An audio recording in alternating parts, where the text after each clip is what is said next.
If you struggle with reach advantages, watch this. Volkanovski throws a lead inside low kick, but notice his posture. He keeps his head and torso as far away from Yair's right hand as possible while keeping his own lead hand down below his waist, inviting the right hand counter from Yair. Then he swing steps his own kicking leg back behind him into southpaw, which affords him a lot more space created between the two than if he were to return back to his traditional orthodox stance. So when Yair correctly checks his low kick and goes to return with his right hand, he notices partway through that due to the swing step, the distance is no longer appropriate and abandons this strike. However, he already committed his weight forward on that shot and now has to swing his back leg forward to catch his balance, and he ends up in the dead zone getting caught with the right hand that Volkanovski created through the swing step, and he's hit while he's standing tall, flat, and off base. This is a good example of what shorter fighters can do to taller fighters if they pull them into their own range rather than chase them around the ring. He does the same thing here to finish Yair off, where he throws a lead inside low kick once again and makes contact. Notice once again that I want to emphasize he keeps his head and torso as far away from Yair's right hand as possible while throwing this, so that when Yair actually responds with the right hand again,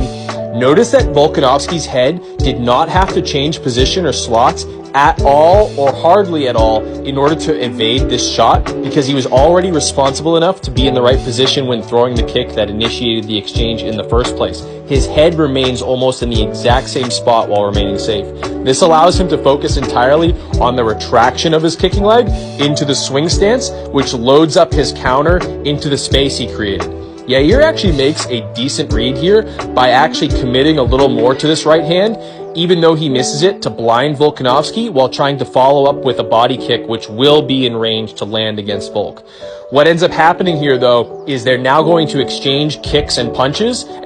tend to get the better of kicks when exchanging them one for one because of the stability afforded by having two legs on the ground versus the instability given to you by only having one leg during a kick, as well as the skeletal alignment of your body when receiving shots to the chin with only one leg in the air is often a lot more poor, and this shot ends up leading to the finish of Yair a few moments later.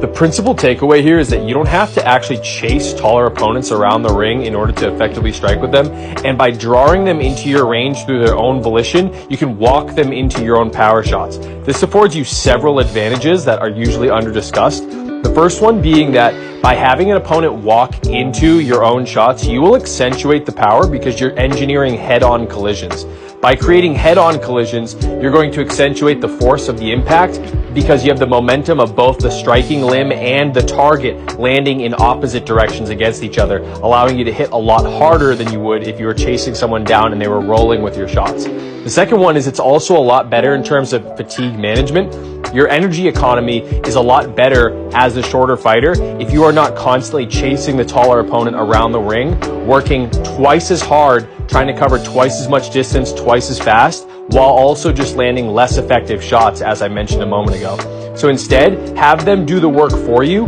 which they're very liable to do because they already feel as the taller fighter that they can get into your range and hit you much more easily. So you might as well force them to act and then counter them as they do half the distance closing efforts for you. Not only will you hit harder, but you'll also be able to save energy so you can fight the entire fight much more effectively and hopefully outlast them in the first place as well. And lastly, you're also just going to be less damaged yourself because you're going to be dissipating the force of their shots by being able to back away yourself. Look at how Yair, even if he landed this right hand against Volkanovski right here, Volk would at least be moving backwards to dampen the effect of this strike versus if he were moving forwards into it like many short fighters are towards a taller person's jab by constantly trying to imitate Mike Tyson and do a bad impression of him by just running into shots the whole way and getting knocked out and fatigued. This is a terrible strategy, and more short fighters need to understand that you are not